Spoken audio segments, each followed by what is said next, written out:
Maraming salamat po sa Panginoon at sa buhay ng bawat isa. Muli tayo po ay magbubulay ng salita ng Diyos. Samahan niyo po ako sa Aklat ng Pahayag chapter 3 verse 1-22. Ikatlong kabanata. Ang sulat para sa iglesia sa Sardis. Isulat mo ito para sa anghel na nagbabantay sa iglesia sa Sardis. Ito ang mensahe ng may 7 espiritu ng Diyos at may hawak na 7 bituin. Alam ko ang mga ginagawa ninyo. Marami ang nagsasabi na buhay ang pananampalatayan nyo sa akin. Ngunit ang totoo, para kayong patay. Gumising kayo at pasiglahin ang natitira ninyong pananampalataya para hindi tuluyang mamatay. Dahil nakikita ko na ang mga gawa nyo ay hindi paganap sa paningin ng aking Diyos. Kaya alalahanin ninyo ang mga aral na tinanggap ninyo. Sundin ninyo ang mga iyon at pagsisihan ang inyong mga kasalanan.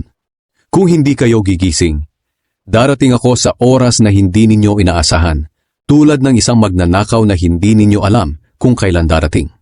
Ngunit may ilan sa inyo riyan sa Sardis na hindi nahawa sa masamang gawain ng iba.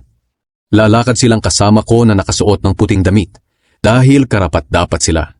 Ang magtatagumpay ay bibihisan ng puting damit, at hindi ko aalisin ang pangalan niya sa aklat na listahan ng mga taong binigyan ng buhay na walang hanggan. Ipapakilala ko sila sa aking Ama at sa kanyang mga anghel na sila ay mga tagasunod ko. Kayong nakikinig, pag-isipan ninyong mabuti ang sinasabi ng banal na espiritu sa mga iglesia. Dito po muna tayo sa verses 1-6. Sabi po diyan ang sumulat, alam ko ang ginagawa mo.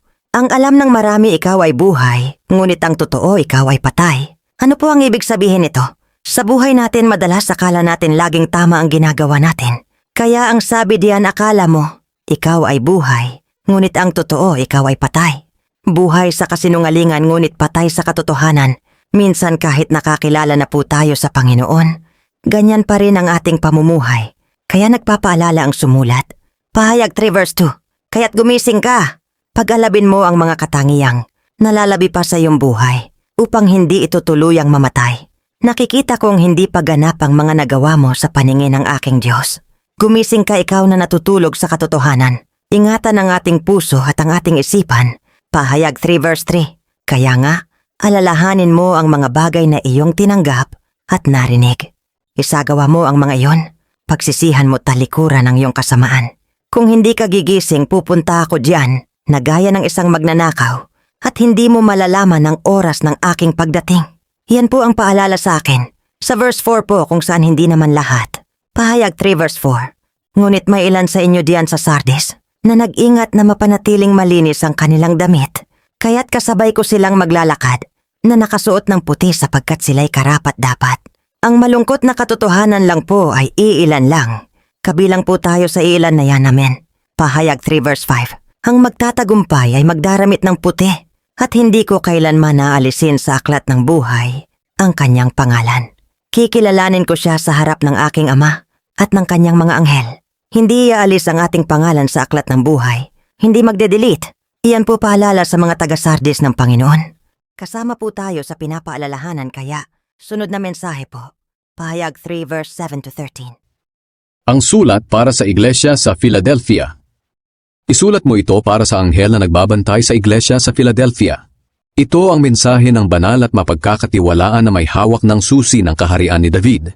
Kapag binuksan niya ang pinto ng kaharian, walang makapagsasara nito. At kapag isinara niya, wala sino mang makapagbubukas nito. Alam ko ang mga ginagawa ninyo.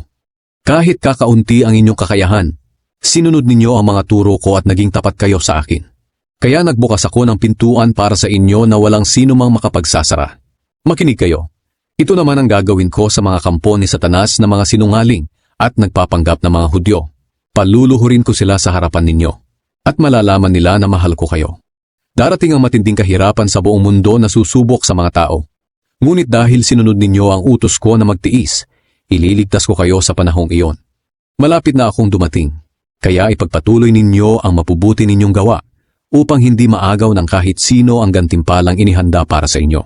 Ang magtatagumpay ay gagawin kong parang haligi sa bahay ng aking Diyos at hindi na siya aalis doon. Isusulat ko sa kanya ang pangalan ng aking Diyos at ang pangalan ng lungsod ng Diyos, ang bagong Jerusalem na bababa mula sa langit. Isusulat ko rin sa kanya ang aking bagong pangalan.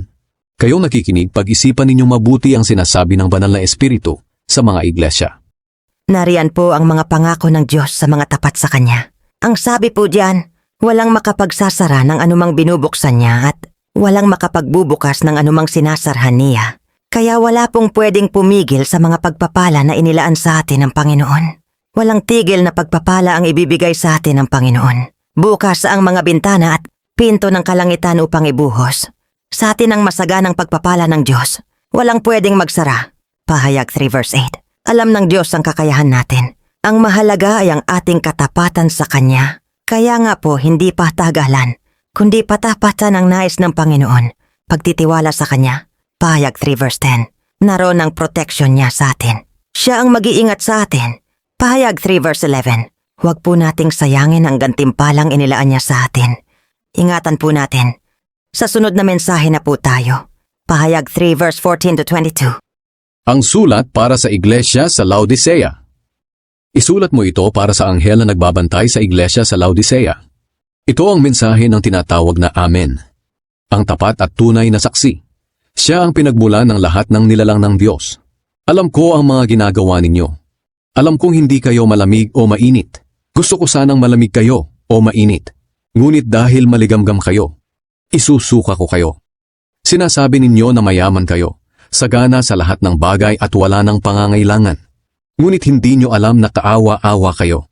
Dahil mahirap kayo sa pananampalataya, bulag sa katotohanan, at hubad sa paningin ng Diyos. Kaya pinapayuhan ko kayong bumili sa akin ng ginto na dinalisay sa apoy upang maging totoong mayaman kayo. Bumili rin kayo sa akin ng puting damit upang matakpan ang nakakahiya ninyong kahubaran. At pati na rin ang gamot sa mata upang makita ninyo ang katotohanan. Ang lahat ng minamahal ko ay tinutuwid ko at dinidisiplina.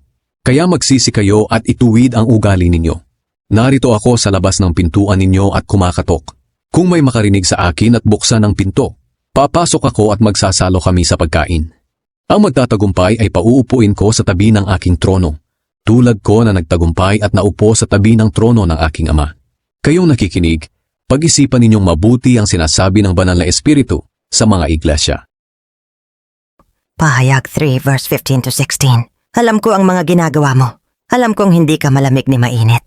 Mabuti pa sana kung ikaw ay malamig o mainit. Ngunit dahil ikaw ay maligamgam, hindi mainit ni malamig, isusuka kita. Maliwanag po ang sinasabi. Ayaw ni Lord ng maligamgam. Gusto niya lagi tayong mainit sa paglilingkod sa Kanya. Hindi kung maisipan lang o kung may problema lang. Ang nais niya ay tuloy-tuloy. Dahil tuloy-tuloy din ang pagpapala niya sa atin. Huwag po nating hayaan na isukat tayo ng Panginoon. Pahayag 3 verso 16. Ngunit dahil ikaw ay maligamgam, hindi mainit ni malamig, isusuka kita. Pahayag 3 verse 17. Sinasabi mong ikaw ay mayaman, sagana sa lahat ng bagay at wala nang kailangan pa, ngunit hindi mo nalalamang ikaw ay kawawa, kahabag-habag, dukha, bulag at hubad. Wala po tayong pwedeng ipagmalaki sa Kanya. Sinasaway niya tayo sa lahat ng ating mga maling gawa. Kasi mahal niya tayo. Pahayag 3 verse 19. Sinasaway ko at pinapalo ang lahat ng aking minamahal. Kaya't maging masigasig ka. Pagsisihan mo't talikuran ang iyong mga kasalanan. Binibigyan niya tayo lagi ng pagkakataon na makabalik sa Kanya. Pahayag 3 verse 20.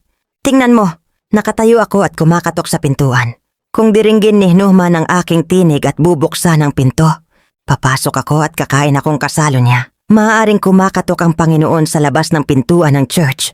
Kinakatok ang Kanyang mga nais na maligtas. Hindi po lahat ng nasa loob ng church ay siguradong ligtas. Maaaring kinakatok din tayo ng personal ng Panginoon. Tingin po natin ang tinig ng Panginoon. Sabi po niya, kung diringgin ni Nuhman ang aking tinig at bubuksan ang pinto, papasok ako at kakain akong kasalo niya.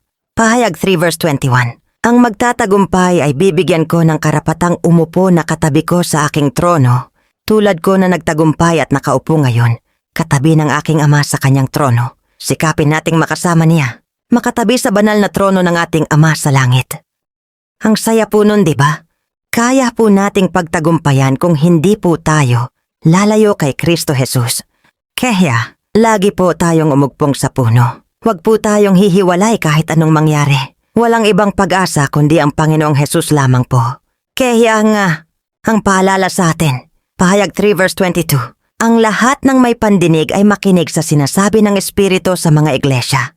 Yun lamang po, sa Diyos ang papuri.